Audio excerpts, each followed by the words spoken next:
장애인 문화복지신문 제328호 제15면입니다.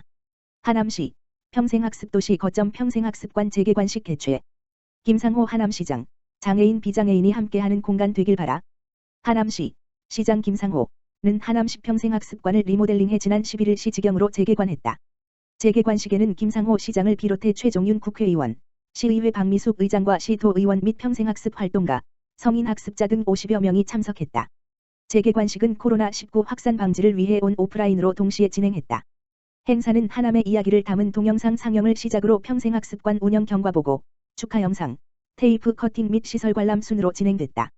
김상호 시장은 평생학습관이 14개 마을 평생학습 활동가들이 모여 교류하는 공간, 장애인 노인 여성은 물론 평생학습 활동가들이 역량을 강화하고 평생학습 도시에 기여하는 공간이 되기를 기대한다며 평생학습 거점 공간으로서 코로나 시대, 디지털 시대, 고령화 시대에 대비한 평생학습 비전과 과제를 함께 만들어 나가자고 말했다. 앞으로 하남시 평생학습관은 시대적 평생학습 트렌드를 반영해 시민교육을 특화하기 위한 다양한 프로그램을 개발하고 이를 확산해 나갈 계획이다. 또한 1층의 열린 공간을 통해 시민들이 누구나 자유롭게 이용할 수 있도록 운영할 계획이다. 한편 신장동에 위치한 하남시 평생학습관은 지하 1층, 지상 4층 연면적 1234 규모로 평일 오전 9시부터 오후 6시까지 운영한다. 하남시 2022년 제1회 평생교육협의회 정례회의 개최. 장애인 등 정보 취약계층의 학습권 보장에 대한 논의 펼쳐. 하남시 시장 김상호는 지난 16일 시청 상황실에서 2022년 제1회 하남시 평생교육협의회 정례회의를 개최했다고 밝혔다. 이번 회의는 김상호 시장을 비롯해 평생교육 일선에서 활동하고 있는 협의회 위원 등 총 10명이 참석했다. 신규 위촉위원 위촉장 전달과 2022년 하남시 평생교육 진흥 시행계획, 이하 시행계획에 대한 협의회 자문에 이어 다양한 의견을 공유하는 자리로 진행됐다. 올해 시행계획은 평생학습도시 조성 4년 차로 그동안 노력에 대한 성과를 거두기 위해 문만 나서면 학습 공간이 있고 손만 뻗으면 학습 기회가 있는 교육도시 하남이라는 비전을 갖고 시민 누구나 누릴 수 있는 학습 생태계 조성을 목표로 하고 있다. 시는 이를 구체화하기 위해 공감학습, 지원학습, 디지털학습, 시민주도 학습 등 4대 영역 20개 전략과제를 수립해 사업을 본격 추진하고 있다. 주요 전략과제는 정주성 향상을 위한 평생학습 협업사업 확대, 평생학습관 직영 운영을 통한 평생학습 구심체 역할 기능 강화, 평생학습 종합정보 플랫폼 운영, 시민주도 평생학습 커뮤니티 활성화, 시민과 함께 공감하는 하남시민대학 운영 등이다.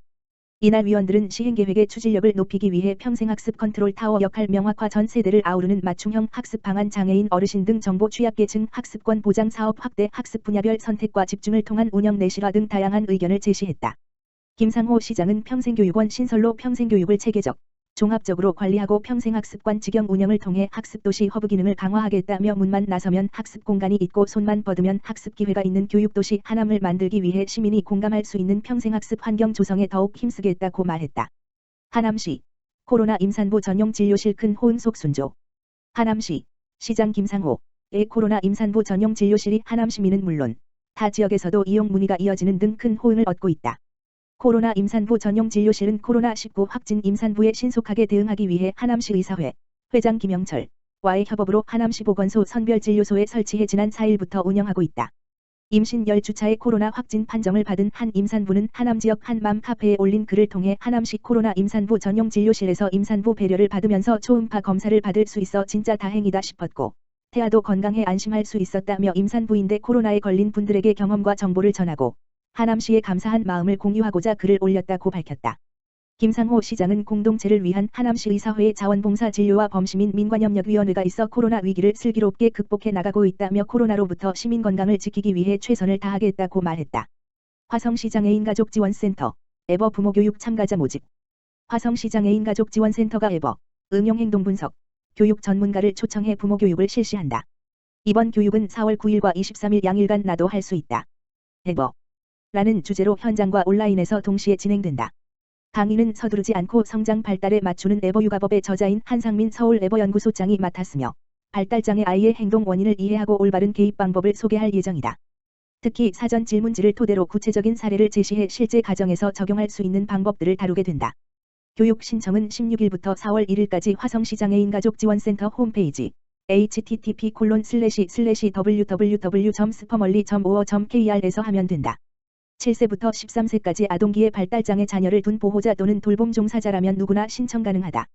임종필 화성시장 애인가족지원센터장은 아동기 발달장애 자녀를 둔 보호자의 자신감을 키우고 양육 스트레스를 줄일 수 있는 기회가 되길 바란다고 말했다.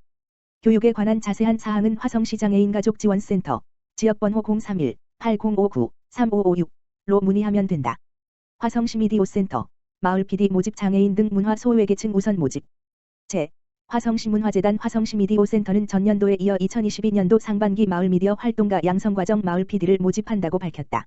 마을 PD는 마을 미디어, 영상, 유튜브, 라디오 등 교육 과정을 통해 마을 방송 및 영상 콘텐츠를 시민 스스로 기획, 제작, 유통할 수 있도록 지원하는 사업이다.